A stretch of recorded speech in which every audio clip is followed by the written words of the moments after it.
Hello dear, hello student, Assalamu alaikum. I am Abdul Majid Samra. Now I am going to deliver second lecture of database system. उम्मीद है आप सब लोग ठीक होंगे। अल्लाह ताला आप सबको और मुझको तमाम मुसलमानों को पूरी दुनिया को अपने हिफ्ज़-ओ-अमान में रखे। सबसे पहले आपने सेफ्टी पर्पस के लिए अपने हाथ धोते रहना है और ये मास्क को यहाँ तक इस्तेमाल करना। ये विश है मेरी भी और NCBA की मैनेजमेंट। हमने पिछले लेक्चर में पढ़ा था कि डेटाबेस मैनेजमेंट सिस्टम क्या होता है और फिर हमने देखा था कि किस तरह से हम एक डेटाबेस बना सकते हैं।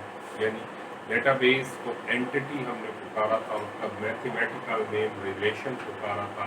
आज हम देखेंगे कि डेटा मॉडल क्या होता है। फिर देखेंगे दो मेन डेटा मॉडल कौन कौन से हैं और उनमें किस तरह से डेटा की मॉडलिंग की जाती है। इसके बाद इस लेक्चर के अगले हिस्से में हम देखेंगे डेटाबेस स्कीमा क्या होता है और उसकी कितनी टाइप्स होती हैं और वो किस तरह से शो करता है। डेटा मॉडल वैसे जनरली आप मुझे बताएं कि मॉडल होता क्या है, किसी चीज को प्रेजेंट करना।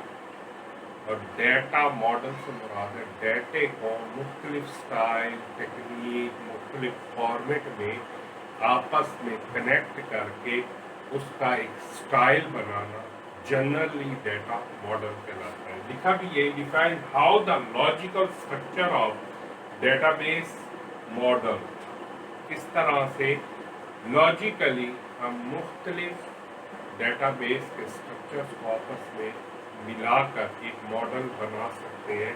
Define how data connected to each other, how process and stored inside the system. वही बात कि अगर आपके पास डेटा है, मसलन स्टूडेंट का है, टीचर का है, आपके पास एम्प्लॉयज का है, तो फिर उन तीनों को किस तरह से आप डेटे को कनेक्ट करेंगे, आपस में वो कनेक्टेड कैसे होंगे।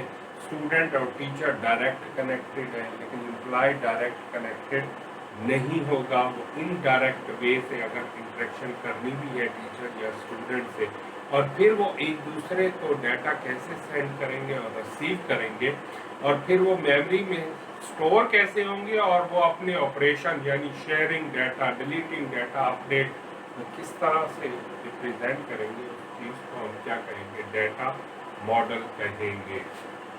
अब हम देखते सबसे पहले ER मॉडल होता है, एंटिटी और उसके रिलेशन का मॉडल। इस मॉडल में एंटिटी रिलेशंस में सबसे पहले एंटिटीज आपको मैंने बताया था, कोई भी चीज एंटिटी है, कोई भी ऑब्जेक्ट एंटिटी है। इन रियल वर्ल्ड में कोई सी भी चीज को आप एंटिटी कह सकते हैं, any distinguishable object that represent anything in the form, even कोई इवेंट हो, कोई प्लेस हो, कोई पर्सन हो। और फिर जब एंटिटी कंबाइन होंगी तो फिर उनके दरमियान एक रिलेशनशिप भी लाजमी क्रिएट होगा। जरा देखें, अगर जनरली देखा जाए तो ये मॉडल बनाने के लिए एंटिटी लिखेंगे इस शक्ल में, और फिर उसके एट्रीब्यूट्स बताएंगे कि उस एंटिटी के क्या क्या एट्रीब्यूट्स हैं, क्या क्या कैरेक्टरिस्टिक है। ये दूसरी एंटिटी है, उसके क्या क्या एट्रीब्यूट्स हैं और क्या क्या कैरेक्टरिस्टिक है, और फिर आपको इसका रिलेशनशिप बताना होगा कि दोनों एंटिटीज का क्या रिलेशनशिप। मैं इसको अगर प्रैक्टिकल एग्जांपल की तरफ देखूं तो स्टूडेंट एक एंटिटी है NCBA की, और टीचर भी एक एंटिटी है NCBA की। इसके एट्रीब्यूट क्या है, स्टूडेंट नंबर, दूसरा क्या है, स्टूडेंट नेम, जितने आप लिखे, टीचर क्या क्या है, उसका नेम,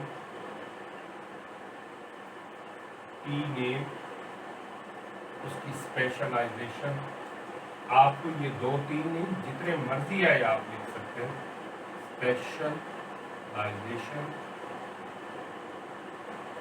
ये कोर्स उसको कितने असाइन किए गए। अब देख रहे हैं स्टूडेंट और टीचर के दरमियान रिलेशनशिप क्या है, 1 to many का रिलेशनशिप। एक टीचर कई स्टूडेंट्स को मिला पढ़ा सकता है।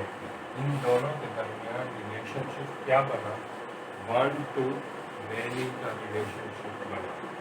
तो मैनी 1 to many को ऐसे रिप्रेजेंट किया जाता है, और भी सिंबल्स आएंगे वो मैं बताता जाऊंगा। ये जनरली बताया है कि ये भी डेटा का मॉडल है, जिसको ER मॉडल कहा जाता है।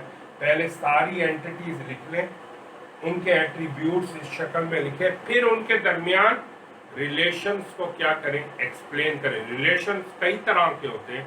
1 to 1 रिलेशन, यानी एक कार को एक ही ड्राइवर, कार और ड्राइवर के दरमियान 1 to 1 का रिलेशनशिप है, ठीक है। ऐसे एक स्टूडेंट का आईडी के साथ है, एक स्टूडेंट का एक ही आईडी होगा, इनके दरमियान 1 to 1 का रिलेशनशिप है। 1 to many का होता है, जैसे एक टीचर कई स्टूडेंट्स को पढ़ा रहा है, इनके दरमियान 1 to many का रिलेशन है। many to many का रिलेशन है, many to 1 का रिलेशन है। इसी तरह से डिफरेंट काइंड्स ऑफ रिलेशंस मुख्तलिफ एंटिटीज के दरमियान होते हैं। उनसे जो डायग्राम, जो मॉडल बनाया जाता है, होता वो लॉजिकल ही है। लॉजिकल से क्या मुराद है, मैं सिंपल मीनिंग में बता दूं। लॉजिकल वो चीज है जो पेपर पे बनाएंगे, और जब उसको कंप्यूटर में बनाएंगे और जाकर मेमोरी में सेव होगी तो वो बन जाएगी फिजिकल। अगर कोई आपसे पूछे लॉजिकल डेटाबेस क्या है, जो टेबल आपने पेपर पे बनाए हैं, जो स्केच किए हैं, वो है लॉजिकल डेटाबेस। और जब उनको प्रैक्टिकली एक्सेस में जाकर एसक्यूएल सर्वर में वहां पे जाकर आप बनाएं और फिर वो मेमोरी में स्टोर हो जाए, वो बन जाएगी फिजिकल डेटाबेस। इस लॉजिकल से फिजिकल में कई तरह के ऑपरेशंस परफॉर्म होते, कई तरह की एप्लीकेशंस यूज होती हैं जो इनको लॉजिकल से फिजिकल में चेंज करती है। यानी ये जो अभी बोर्ड पे बनाई है, तो ये लॉजिकल डायग्राम है, क्योंकि अभी पेपर पे ही बनाई गई है। इसमें देखा जाएगा कि एंटिटीज क्या है एक सिस्टम के अंदर, फिर उनके आपस में पहले उनके एट्रीब्यूट्स बताए जाएंगे, फिर उनके आपस में रिलेशंस को एक्सप्लेन किया जाएगा। अब अगर गौर से देखें, हर एंटिटी ने प्रैक्टिकली एक टेबल बनना है। ये स्टूडेंट का टेबल होगा, ये उसके क्या होंगे, एट्रीब्यूट्स होंगे, और फिर उन टेबल्स के दरमियान रिलेशंस बनाया जाएगा। लेकिन टेबल की शक्ल में जब हमने एक स्ट्रक्चर बनाना है और उनके रिलेशन बताने हैं, तो वो ER डायग्राम नहीं होगा। ER डायग्राम मॉडलिंग में आपने सिर्फ एंटिटी को इस फॉर्मेट में रिप्रेजेंट करना है, उन सब एंटिटीज के एट्रीब्यूट्स लिखने हैं, और फिर उनके दरमियान रिलेशन बताने हैं कि वो 1 to 1 का है, 1 to many का है, या many to many का है। ये अगले लेक्चर में हम इसको डिटेल से जब इस टॉपिक की तरफ आएंगे, ER डायग्राम, हम मुख्तलिफ सिस्टम्स की ER डायग्राम्स बनाएंगे, फिर आप देखेंगे कि उनके दरमियान रिलेशनशिप क्या किस तरह से देखा जाता है। ERD के बाद एडवांस फॉर्मेट में जो डाटा मॉडलिंग की जाती है, और जो आजकल सबसे ज्यादा यूजेबल है, वो है रिलेशनल मॉडलिंग। इस रिलेशनल मॉडल में डाटा टेबल की फॉर्मेट में स्टोर किया जाता है, यानी एंटिटीज, हर एंटिटीज के कॉरेस्पॉन्डिंग टेबल बनाई जाती है। इसको मैथमेटिकली टेबल को एक रिलेशन पुकारा जाता है। दूसरे लफ्जों में आप कह सकते हैं कि इसमें डाटा रिलेशंस की शक्ल में क्या होता है, स्टोर होता है। जब वो रिलेशन की शक्ल में, टेबल की शक्ल में स्टोर होगा, तो उसके लाजमी कोई ना कोई एट्रीब्यूट्स होंगे, कैरेक्टरिस्टिक्स होंगे, जो कि अगर स्टूडेंट का एक टेबल बनाए तो स्टूडेंट नंबर, नेम और एड्रेस उसके क्या है, एट्रीब्यूट्स हैं, और टोटल नंबर ऑफ एट्रीब्यूट्स उसकी क्या कहलाती है, ये प्रीवियस लेक्चर में भी मैंने आपको बताया, उसकी डिग्री कहलाती है। और इनको एट्रीब्यूट्स, कॉलम्स, फील्ड और इनको डिफरेंट नामों से रिप्रेजेंट किया जाता है। अब हर कॉलम के कॉरेस्पॉन्डिंग आप डाटा इंटर करेंगे, इनको डाटा वैल्यूज कहा जाता है। हर एक रो को एक रिकॉर्ड पुकारा जाता है, रो या रिकॉर्ड, और इसको जो डेटाबेस की सेंस में एक टुपल भी पुकारा जाता है। टोटल नंबर ऑफ रोज जो कि एक टेबल में होंगे, वो उसका कार्डिनैलिटी कराएगी। अब इसमें 2 रोज हैं, 2 रिकॉर्ड्स हैं, तो इसकी कार्डिनैलिटी 2 है। और एट्रीब्यूट की तादाद कितनी है? 3 है। तो हर एट्रीब्यूट की तादाद उसकी क्या कहलाती है? डिग्री कहलाती है। तो इसकी डिग्री 3 है। अब यहाँ पे देखिए रिलेशनल मॉडल में आप उसके हाइलाइट्स में क्या है कि डाटे को टेबल की शक्ल में स्टोर करना है, फिर नॉर्मलाइज करना है। नॉर्मलाइज का मतलब है उसमें से जितनी प्रॉब्लम्स हैं, डुप्लीकेशंस है, जितनी तरह के डुप्लीकेशंस आ रही हैं, इंटीग्रिटी का प्रॉब्लम है, उनको रिमूव करना है। फिर उसको क्या करना है? उसकी ये नंबर ऑफ रोज बतानी है, नंबर ऑफ कॉलम्स बतानी है।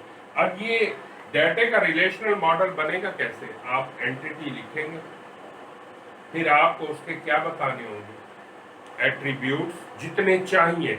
अब जैसे मैरिटल स्टेटस है, एज ए स्टूडेंट आप जब एंटिटी एनसीबी में है तो आपका मैरिटल स्टेटस की उन्हें कोई जरूरत नहीं है। उनको सिर्फ आपका चाहिए स्टूडेंट नंबर, नेम, एड्रेस और आपका फोन नंबर चाहिए। लेकिन अगर यही एंटिटी अगर आप किसी दूसरे जगह पे जैसे कि वजारत सेहत में या हेल्थ ऑर्गेनाइजेशन में देते हैं, वहां आपका मैरिटल स्टेटस चाहिए, इस एट्रीब्यूट की जरूरत है, उसके मुताबिक हम देखते हैं। और फिर उनके अंदर मैंने ये वैल्यूज डाली है। अब ये भी एक मॉडल है जिसके अंदर मुख्तलिफ एंटिटीज के आपस में रिलेशंस को एक्सप्लेन किया गया है। इस मॉडल को कहा जाएगा ER model, entity relationship model. ये दूसरा मॉडल है जो ऊपर मैंने बनाया है टेबल की शक्ल में। अब ये कहलाएगा रिलेशनल मॉडल। अब सवाल ये पैदा होता है कि क्या ये दोनों जो मैंने बनाए हैं ये लॉजिकल है? फिजिकल तब बनेंगे जब ये टेबल आप प्रैक्टिकली एक्सेस में बनाएंगे और वो जब मेमोरी में स्टोर होगा तो वो इसका फिजिकल मॉडल होगा। तो हम इसी चीज को आगे की तरफ परफॉर्म करके लेके चलेंगे। अभी हम अगले स्टेप में देखेंगे डेटाबेस स्कीमा क्या है, फिर उसके बाद इसको आगे की तरफ मूव करेंगे। ओके, नेक्स्ट पार्ट में हम डेटा स्कीमा को डिस्कस करेंगे।